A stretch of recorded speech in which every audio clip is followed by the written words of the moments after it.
Éclat, bonjour! Moi c'est Lali Moi, c'est Emma. et bienvenue sur... Oops, we said it!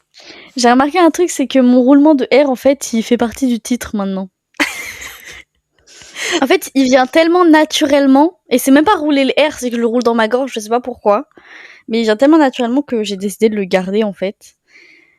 On va commencer par comment tu vas?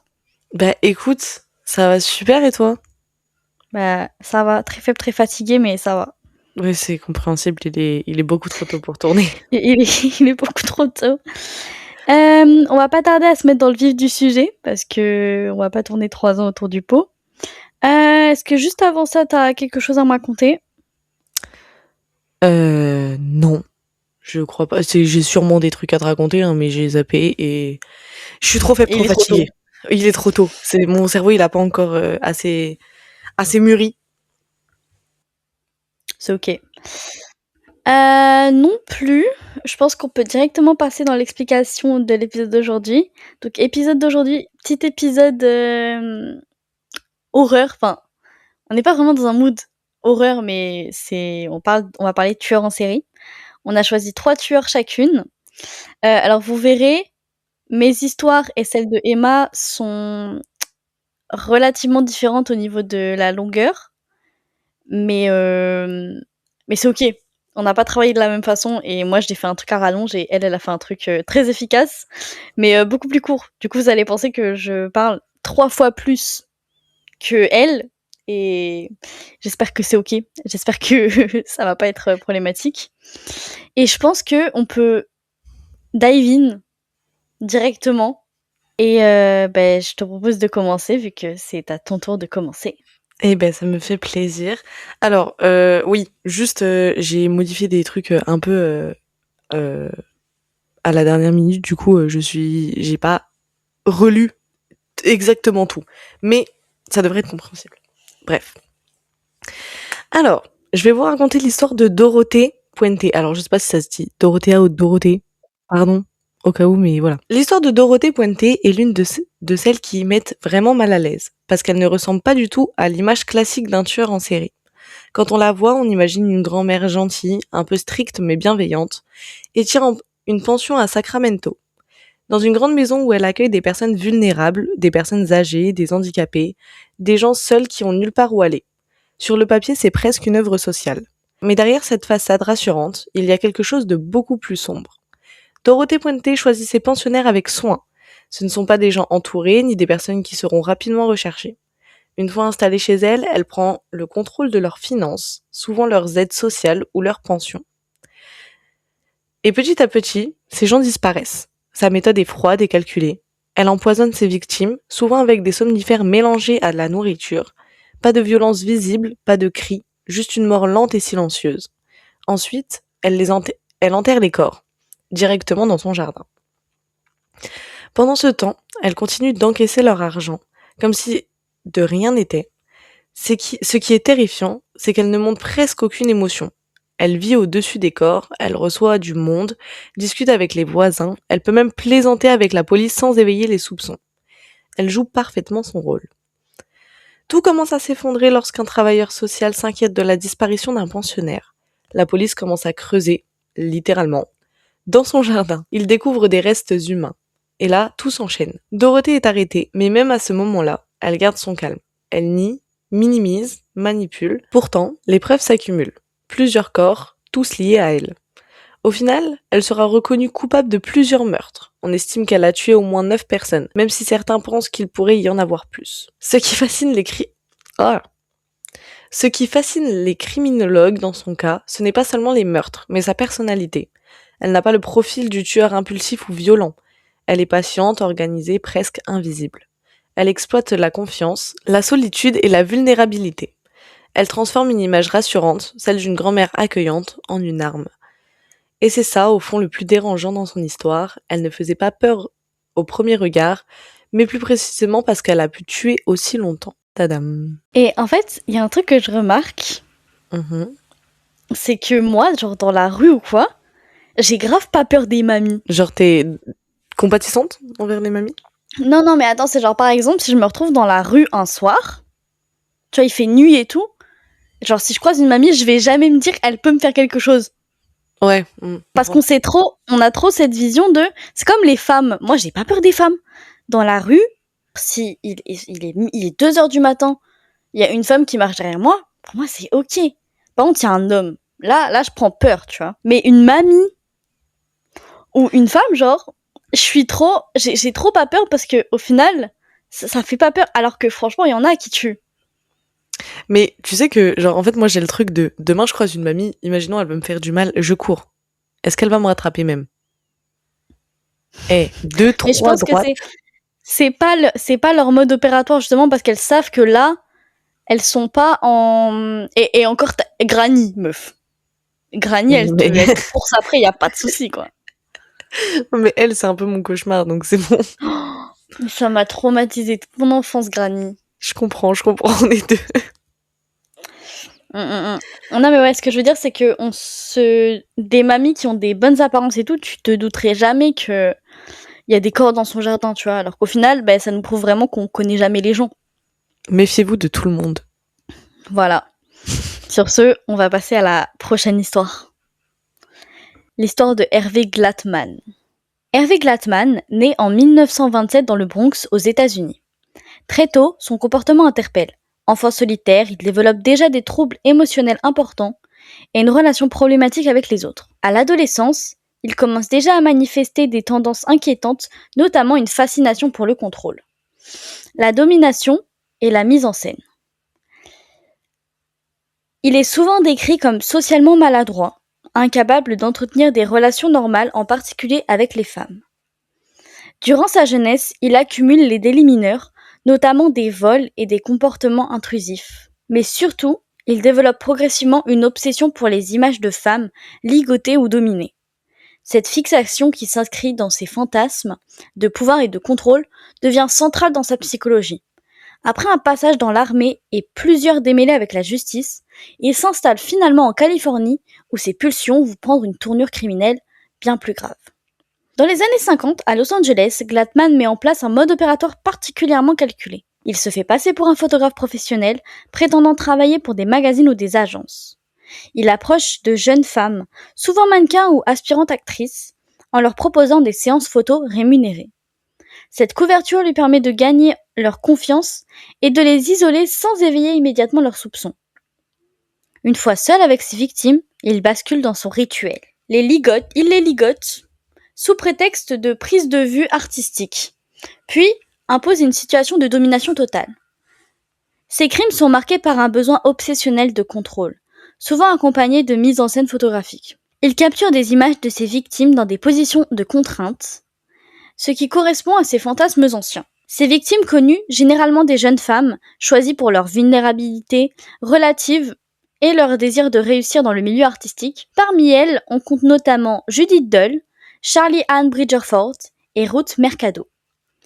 Dans chacun des cas, il suit un schéma similaire: manipulation, isolement, contrainte, puis meurtre. Il tente ensuite de dissimuler les corps, mais sans grande sophistication, ce qui finira par contribuer à son identification. Les enquêtes menées après la découverte des corps révèlent des éléments cohérents avec un profil de tueur organisé, mais également profondément compulsif. Les rapports de police soulignent l'absence de lutte significative dans certains des cas, ce qui indique que les victimes ont été surprises ou manipulées efficacement. Les scènes de crime montrent aussi une certaine mise en scène, suggérant que les actes de Glattman ne se révèlent pas seulement de l'impulsion, mais d'un scénario mental répété. Du point de vue médico-légal, les examens confirment que les victimes ont été ligotées et maintenues sous contrainte avant leur mort. Les spécialistes notent également que les décès résultent souvent d'un étranglement ou d'une asphyxie, ce qui correspond à un mode opératoire relativement silencieux et contrôlé. Les traces retrouvées sur les corps et les objets permettent de faire le lien entre les différentes affaires, notamment grâce à des similitudes dans les liens utilisés et les méthodes d'immobilisation. Les photographies retrouvées en sa possession après son arrestation jouent un rôle clé dans la compréhension de son comportement. Elles constituent une preuve directe de ses actes, mais aussi un témoignage troublant de la manière dont il transformait ses crimes en objets de fantasme. L'arrestation de Hervé Glatman survient en 58 à la suite d'une tentative qui tourne mal. Lorsqu'il approche une victime potentielle, celle-ci parvient à alerter les autorités. La police intervient rapidement et découvre sur lui des éléments incriminants, notamment des armes et du matériel de ligotage. Cette arrestation met fin à sa série de crimes. Lors de son interrogatoire, il passe rapidement aux aveux. Il décrit ses actes avec un détachement glaçant, confirmant les soupçons des enquêteurs sur la nature répétitive et ritualisée de ses crimes. Les objets accumulés, témoignages, objets, photographies, rendent son procès sans équivoque. Il est condamné à mort et exécuté en 59 dans la chambre à gaz de la prison d'État de San Quentin State Prison. Son cas reste aujourd'hui étudié dans les domaines de la criminologie et de la psychologie, notamment pour comprendre les mécanismes de passage à l'acte chez les tueurs en série et le rôle des fantasmes dans la construction des comportements vivants. Les spécialistes s'accordent à dire que Glatman n'est pas devenu violent d'un coup.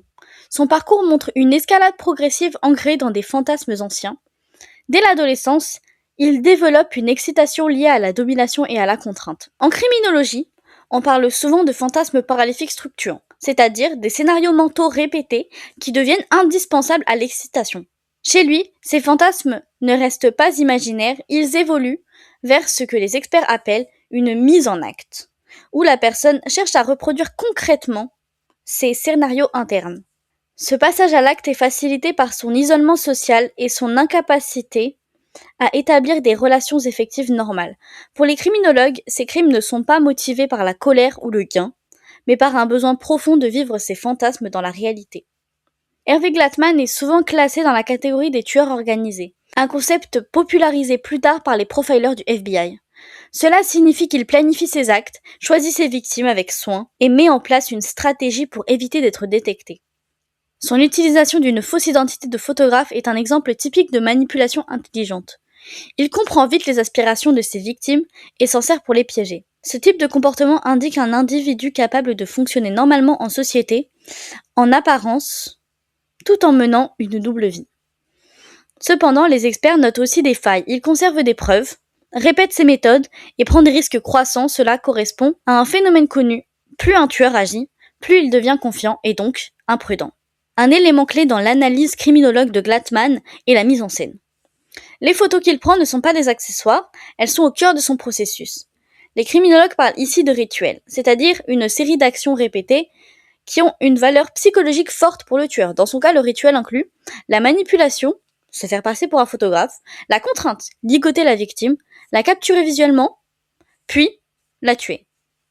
Ce rituel est distinct du simple acte de tuer. C'est lui qui procure la satisfaction principale. Le meurtre peut même être vu comme une conséquence, voire une nécessité pour éviter d'être dénoncé, mais aussi pour clore le fantasme. Les analyses psychologiques décrivent Glatman comme émotionnellement immature. Il ne développe pas d'empathie réelle pour ses victimes, qu'il perçoit davantage comme des objets que comme des personnes. Cette déshumanisation est fréquente chez les tueurs en série à caractère sexuel. Les criminologues soulignent aussi un paradoxe, malgré son besoin de domination, il est profondément insecure. Le mot est en anglais. Son incapacité à séduire ou à créer des liens normaux le pousse à créer des situations où il contrôle totalement l'autre. La violence devient alors une manière de compenser un sentiment d'impuissance. Aujourd'hui, Hervé Glatman est étudié dans les formations criminologues car il illustre plusieurs concepts fondamentaux. L'escalade des fantasmes vers l'action, le lien entre sexualité déviante et violence, la construction d'un rituel criminel et les mécanismes de manipulation des victimes. Son profil a contribué à affiner les méthodes de profilage criminel, notamment pour identifier les individus susceptibles de cibler des victimes spécifiques via des professions ou des rôles fictifs. Voilà. Elle est horrible, celle-là. En fait, je la trouve hyper intéressante parce que cette mécanique de manipulation du coup et de mise en scène, c'est que ça va au-delà du meurtre. Il a beaucoup trop réfléchi avant de passer à l'acte. C'est pas genre un meurtre par coup de folie ou genre de truc, c'est vraiment bien prémédité et il y a vraiment pensé et repensé et machin, et c'est ça qui me... horrible. Ouais, mais les tueurs qui déjà préméditent autant je trouve ça, j'ai pas envie de dire fascinant parce que c'est pas le bon mot, mais je trouve ça, enfin ça me rend. En fait, c'est à quel moment dans ton processus tu te dis pas, c'est une idée de merde. Tu vois, genre ça veut dire que tu réfléchis pendant des mois, enfin toute ta vie t'as eu envie de tuer, et à aucun moment tu t'es dit peut-être c'est pas bien. Peut-être faut que je me fasse aider, peut-être c'est pas... Peut-être il y a un souci dans l'histoire. Non, il était à fond dans Mm. son truc et il a dit let's go. Sur Non mais ce, sur ce, la prochaine histoire. on peut passer à la prochaine histoire. Donc, on est dans une petite ville tranquille du Royaume-Uni dans les années 90. Un endroit où tout le monde se connaît, où les habitudes sont rassurantes, où les gens font confiance à leur médecin sans la moindre hésitation. Dans ce décor banal, il y a un homme respecté, toujours bien habillé, calme, posé, un médecin de famille, comme il en existe des milliers. Cet homme, c'est Harold Shipman. Pour ses patients, il est irréprochable, disponible, à l'écoute, professionnel. Beaucoup de personnes âgées comptent sur lui. Elles le voient régulièrement, leur confient leur santé et parfois même leur vie. Parce qu'au fond, c'est ça un médecin. Quelqu'un en qui on a une confiance totale. Et c'est précisément ce qui rend cette histoire si troublante. Petit à petit, sans faire de bruit, des décès surviennent. Des patients âgés, souvent seuls, qui meurent chez eux. Rien d'alarmant en apparence, après tout, ils étaient fragiles, malades parfois. Et chaque fois, c'est lui qui est là. C'est lui qui constate le décès, c'est lui qui signe les certificats. Personne ne remet en question. Pourquoi le ferait-on? C'est un médecin. Mais au fil du temps, quelque chose commence à déranger. Pas un détail évident, pas une preuve, juste une accumulation. Trop de décès, trop souvent. Toujours autour de la même personne. Une intuition commence à naître chez certains. Un doute fragile, presque inconfortable, mais accuser un médecin, c'est franchir une ligne. Alors on hésite, on doute de soi-même, on se dit que c'est qu'une coïncidence. Jusqu'au jour où une erreur va tout faire basculer. Un document attire l'attention. Un détail qui ne colle pas. Quelque chose d'administratif, presque banal, mais suffisant pour déclencher une enquête. Et là, tout change. Les autorités commencent à regarder de plus près, à revoir les dossiers, à analyser les cas un par un. Et ce qu'ils découvrent est profondément dérangeant. Parce que derrière cette image parfaite, Harold menait une double vie. Une réalité invisible, construite sur la confiance absolue de ses patients. Ce qui rend l'affaire encore plus choquante, c'est sa méthode. Il n'y a pas de chaos, pas de violence apparente. Tout est propre, silencieux, indétectable. Comme s'il avait été pensé pour ne jamais éveiller le moindre soupçon.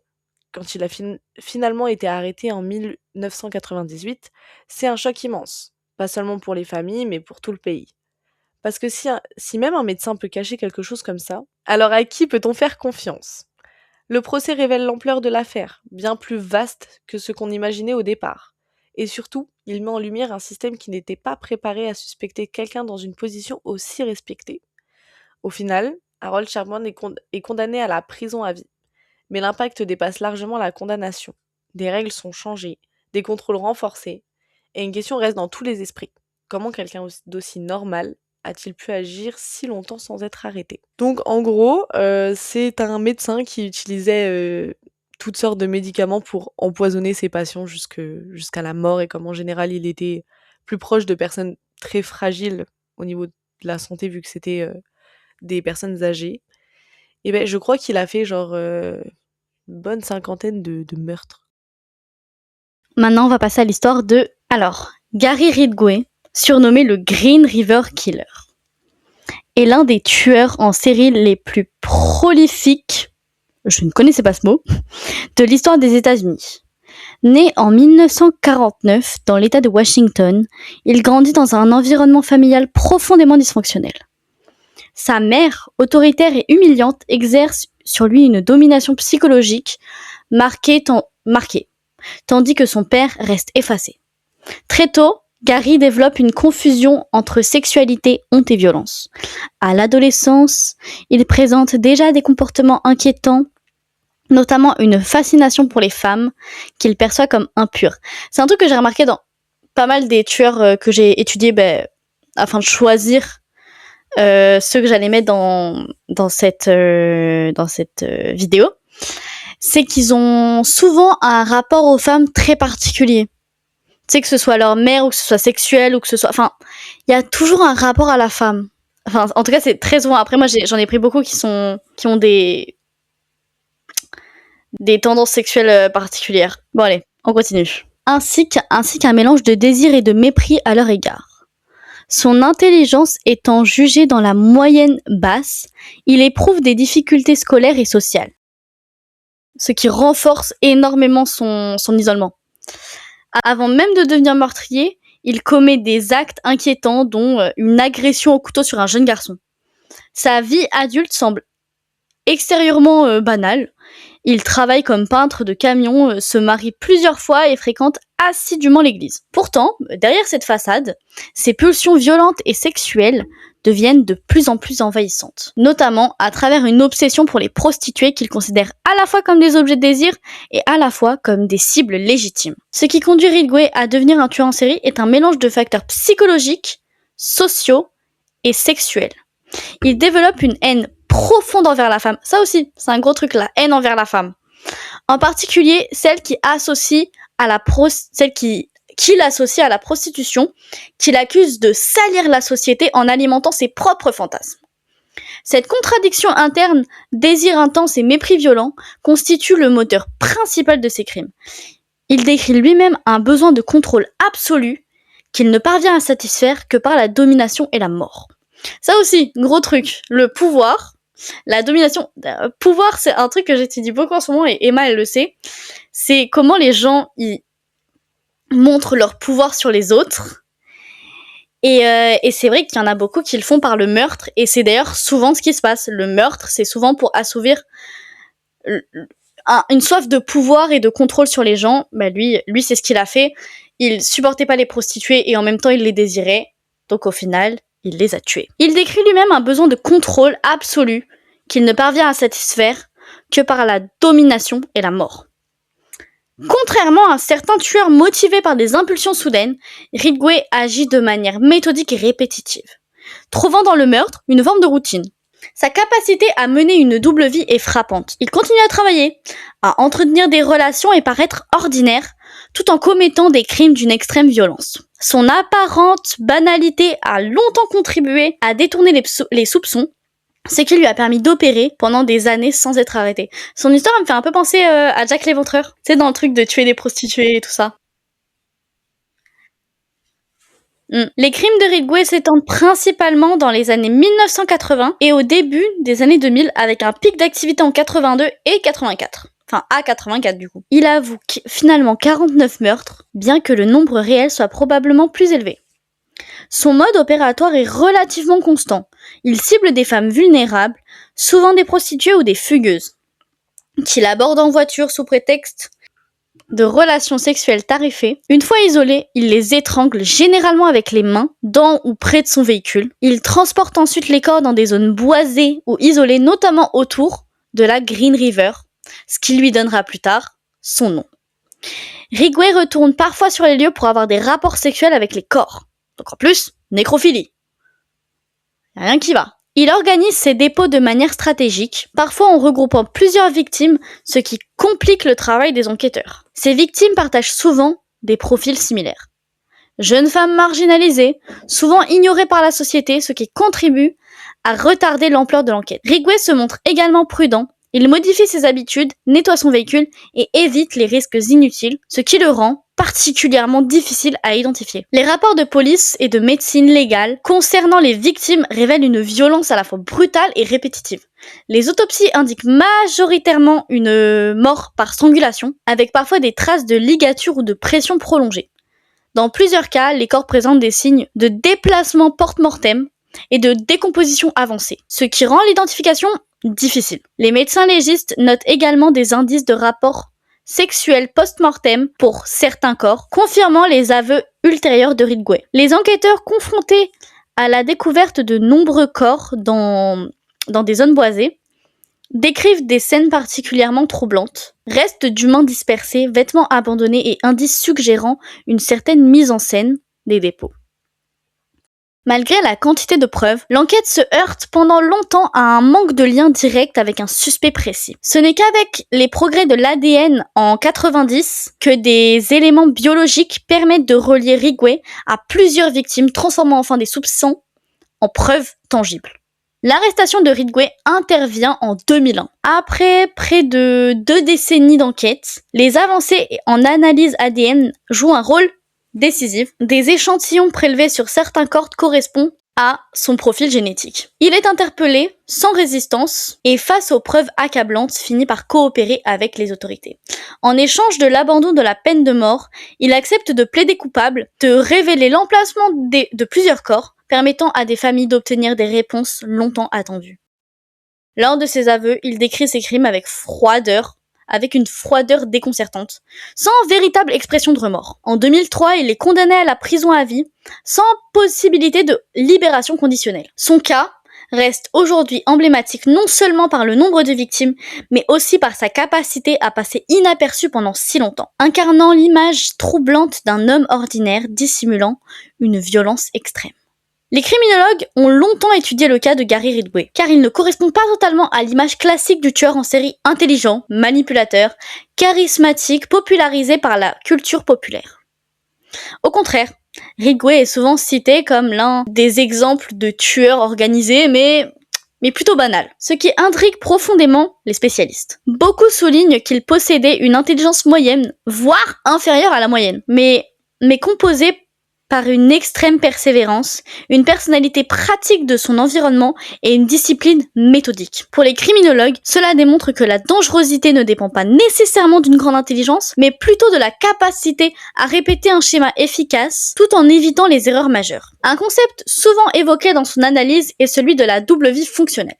Ridgway illustre parfaitement la capacité de certains individus à compartimenter leur existence, d'un côté travail stable, relations sociales et une apparence relativement discrète, et de l'autre, des activités criminelles régulières et très violentes. Les experts estiment que cette dissociation psychologique lui a permis de ne pas être submergé par la culpabilité ou par l'anxiété, ce qui aurait pu le trahir, contrairement à d'autres tueurs qui cherchent l'attention ou la reconnaissance. Ridgway évitait toute forme de mise en avant, ce qui le rendait beaucoup plus difficile à détecter. Les criminologues insistent également sur la dimension profonde utilitaire de ces crimes. Là où certains tueurs en série développent des rituels complexes ou des mises en scène élaborées, Ridgway adopte une approche pragmatique. Il tue rapidement, se débarrasse des corps efficacement et minimise les risques. Cette absence de signature spectaculaire a longtemps compliqué le travail des enquêteurs. Pour les spécialistes, il représente un profil de prédateur opportuniste, qui adapte son comportement en fonction des circonstances plutôt que de suivre un fantasme rigide. Sur le plan psychologique, son cas est souvent associé à une combinaison de misogynie extrême, de frustration sexuelle et de besoin de contrôle.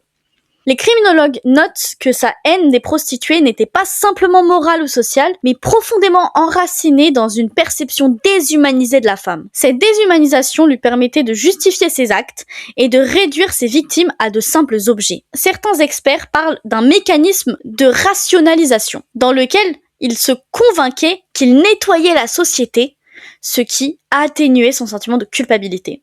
Enfin, son cas est souvent utilisé pour illustrer les limites pour des enquêtes criminelles avant l'essor des technologies ADN. Pendant des années, malgré les dizaines de victimes, Ridgway échappait à la justice, ce qui poussait les criminologues à réfléchir aux biais institutionnels, notamment le manque d'attention accordé aux victimes marginalisées, comme les prostituées ou les fugueuses.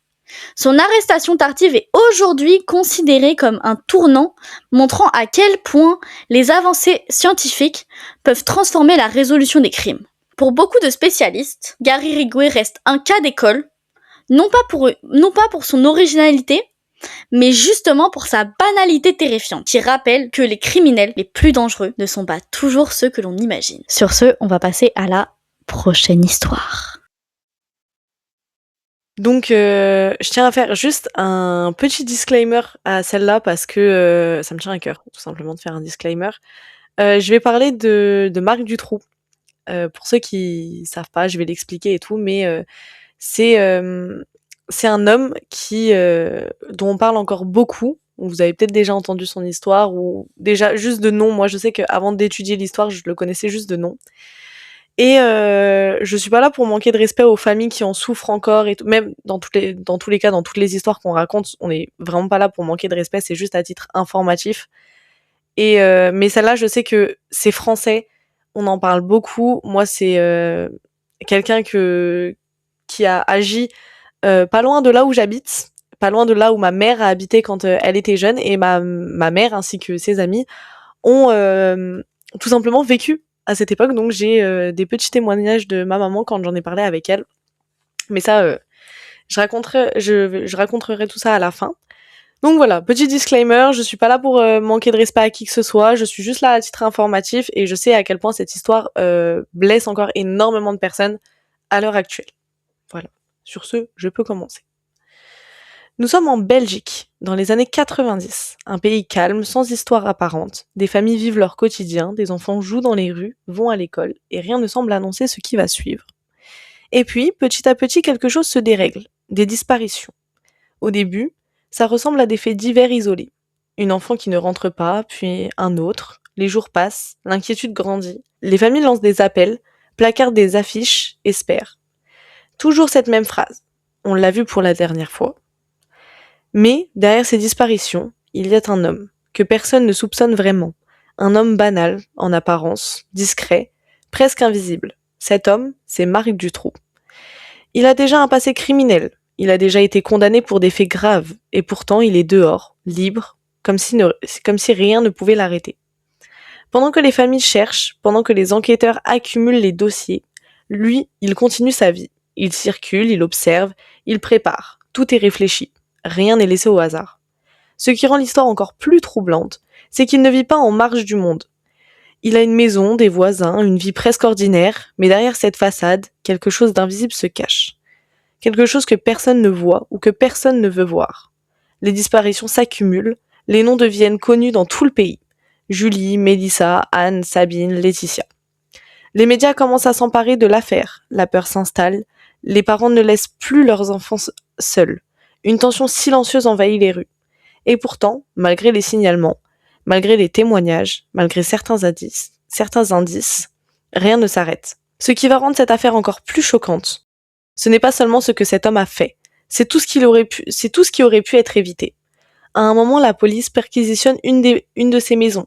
Il passe tout près, très très près, mais ils ne voient pas, ou plutôt, ils ne trouvent pas ce qu'ils auraient dû trouver. Et pendant ce temps, l'horloge tourne. C'est qu'en 1996 que tout bascule. L'arrestation de Dutroux va révéler une réalité que personne n'imaginait à ce niveau-là. D'un coup, tout devient clair. En même temps, encore plus incompréhensible. Le pays entier est sous le choc. Comment était-ce possible? Comment quelqu'un déjà condamné a pu recommencer? Comment les autorités ont-elles pu passer à côté? Très vite, la colère remplace la stupeur. Des centaines de milliers de personnes descendent dans les rues de Bruxelles. En silence, une marche blanche. Sans cris, sans violence, juste une présence massive, lourde de sens. C'est un moment rare, presque irréel, un pays entier uni par la même émotion, la tristesse et surtout l'incompréhension. Le procès, des années plus tard, ne fera pas disparaître ce sentiment. Marc Dutroux reste froid, distant. Il parle, parfois, mais ses paroles ne répondent pas vraiment aux questions. Elles en créent même d'autres, parce que cette affaire laisse derrière quelque chose d'inachevé, des zones d'ombre, des doutes, des et si. Et c'est peut-être ça au fond le plus perturbant. Ce n'est pas juste l'histoire d'un criminel, c'est l'histoire d'un système qui n'a pas vu, pas compris, ou pas agi à temps. Une histoire où pendant longtemps, la vérité était là, quelque part, mais personne n'a su la saisir.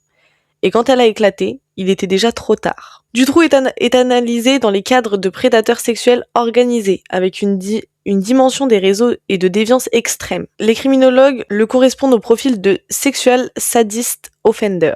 Son comportement s'inscrit dans la théorie des carrières criminelles. Escalade progressive de la gravité. Plus il agit, plus il devient violent. Il a une personnalité antisociale sévère, proche de la psychopathie, des fantasmes de domination extrême, des déconnexions totales de l'empathie. Les criminologues insistent sur un point, Dutroux n'est pas juste un individu isolé, mais un cas qui montre aussi les failles du système judiciaire et policier. Le cas de Marc Dutroux, c'est un cas que on a beaucoup vu, c'est pas un mode opératoire super original, c'est pas l'histoire en elle-même est choquante, mais on a déjà vu ça.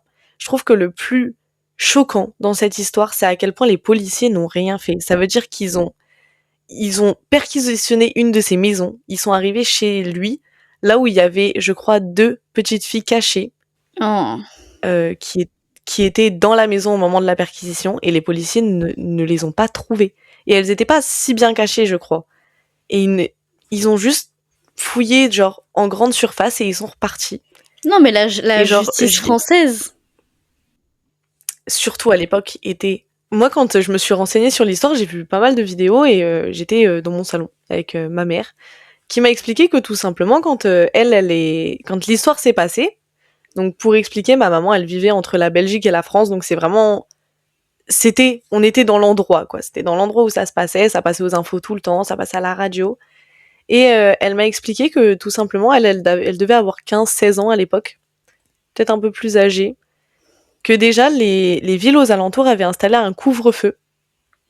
Ça veut dire que à partir d'une certaine heure, elle n'avait pas le droit de sortir, encore moins seule, que quand elle rentrait de l'école, elle avait interdiction d'être seule en ville.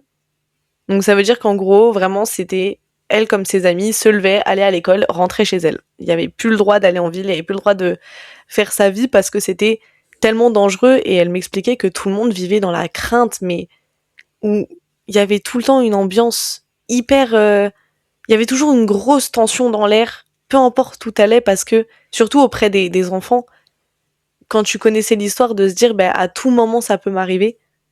Elle m'expliquait que ma grand-mère était vraiment genre hyper inquiète de juste la laisser à l'école. Juste lui dire, tu fais le chemin aller, tu fais le chemin retour, et puis voilà. Mais c'était hyper inquiétant et vraiment il y avait une ambiance qui était affreuse, apparemment.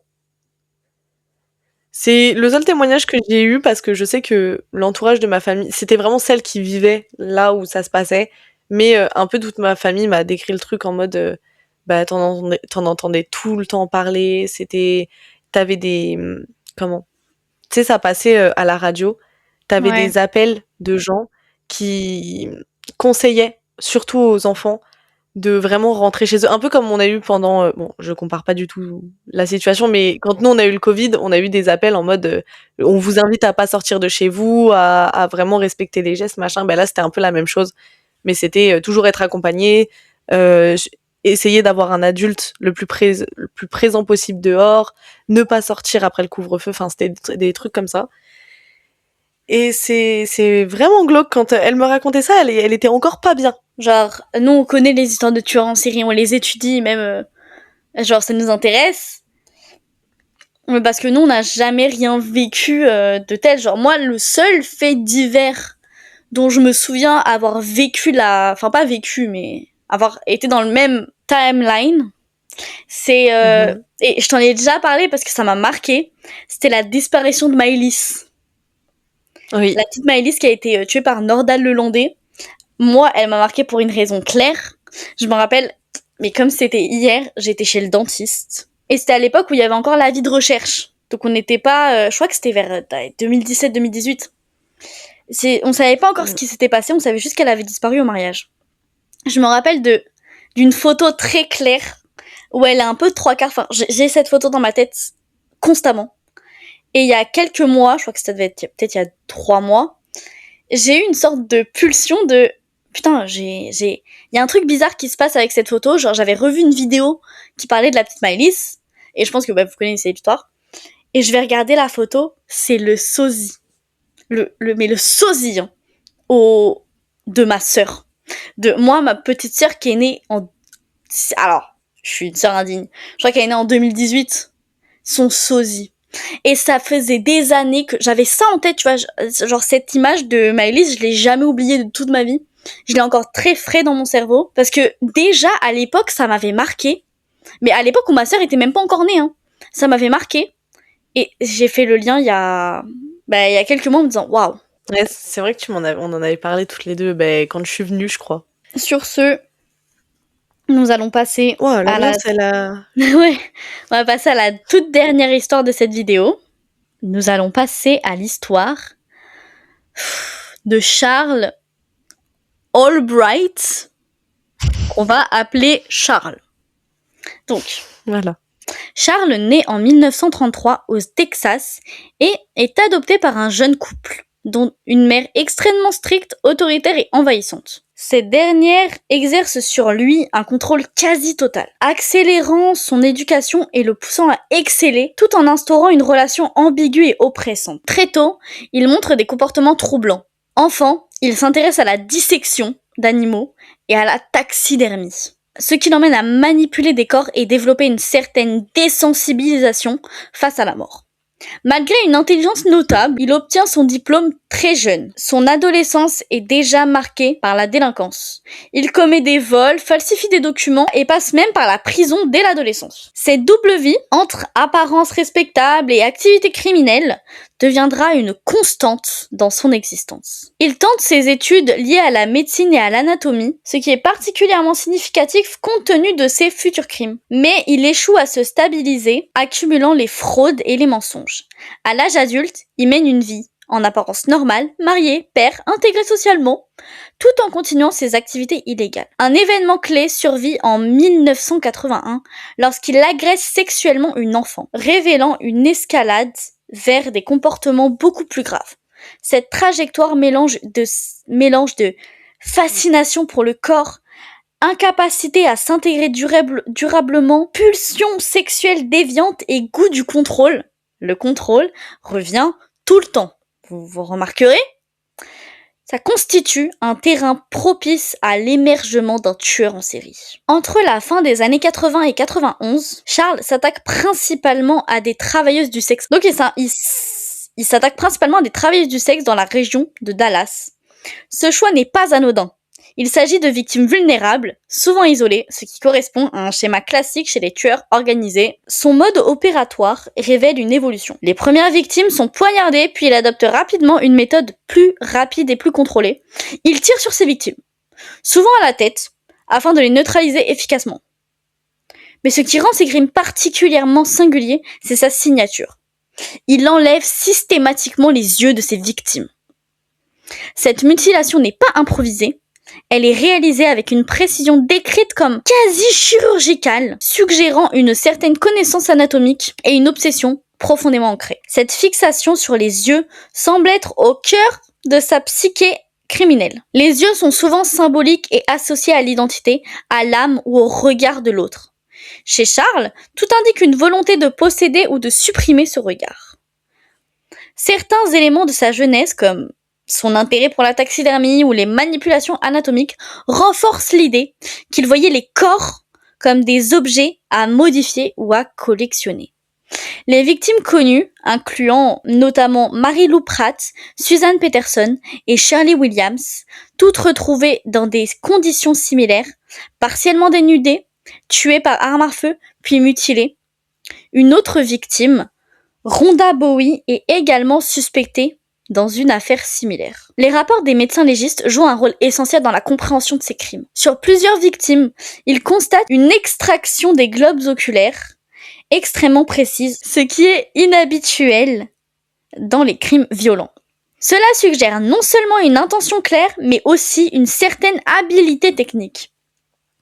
Dans le cas de Mary Lou Pratt, par exemple, les examinateurs notent qu'elle a été battue puis abattue. Et les yeux ont été retirés proprement, probablement après la mort. Pour Susan Peterson, le schéma est similaire, plusieurs impacts de balles, puis la même mutilation confirmant qu'il s'agit d'un tueur répétitif. Pour Shirley Williams, les observations sont encore plus troublantes. Son corps présente des signes de violence faciale, un nez cassé, des blessures par balle à la tête. Lors de l'examen, les enquêteurs découvrent que ses yeux, également retirés, consolidant définitivement le lien entre les affaires. Dans certains cas, les légistes évoquent une extraction parfaite faite avec un outil précis, même la présence d'éléments comme une lame brisée près de l'orbite, ce qui indique que le tueur utilisait des instruments spécifiques. L'ensemble de ces constatations permet aux enquêteurs de comprendre qu'ils ont affaire à un individu méthodique avec une signature très marquée, ce qui est déterminant pour établir le profil criminel. L'arrestation de Charles intervient en mars 91. Après une enquête complexe reposant en grande partie sur des indices indirects, Ce ne sont pas des preuves directes accablantes qui mènent à lui, mais un ensemble d'éléments convergents, témoignages de travailleuses du sexe, comportements suspects et objets retrouvés chez lui. La police découvre notamment chez lui des outils compatibles avec la mutilation, ainsi que des livres sur l'anatomie et le crime. Son nom apparaît également grâce à des témoignages reliant les victimes à l'homme obsédé par les yeux. Malgré cela, le dossier reste fragile. Lors de son procès, l'accusation repose largement sur des preuves circonstancielles.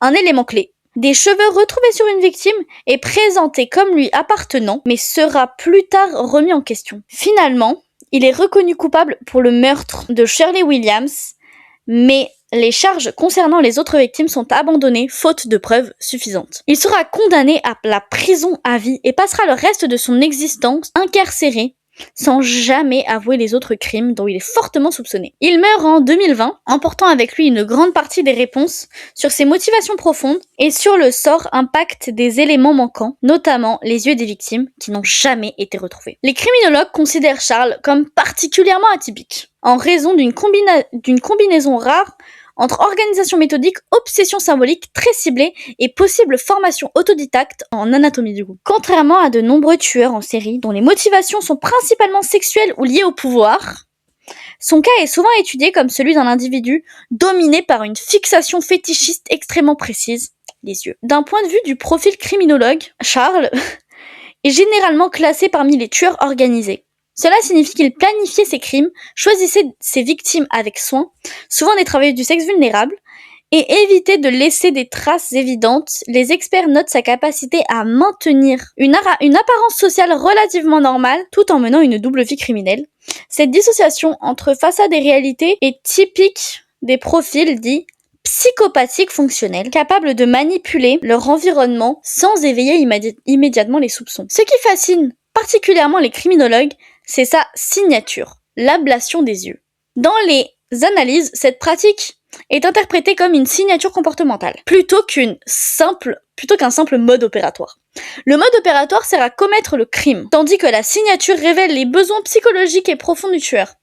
Chez Charles, retirer les yeux semble répondre à une compulsion interne, possiblement liée à une obsession du regard, du contrôle ou de l'identité. On ne sait pas vraiment, il est mort avant de révéler son obsession pour les yeux, ce qu'il avait avec ça. Certains experts évoquent une volonté de supprimer le regard de l'autre, comme s'il cherchait à éliminer toute forme de jugement ou de reconnaissance humaine. En résumé, pour les criminologues, Charles incarne un mélange troublant de contrôle, d'intelligence, de ritualisation et d'obsession symbolique, ce qui en fait un cas d'étude marquant pour comprendre les dimensions les plus singulières du comportement criminel. Sur ce, l'épisode est déjà très très très long.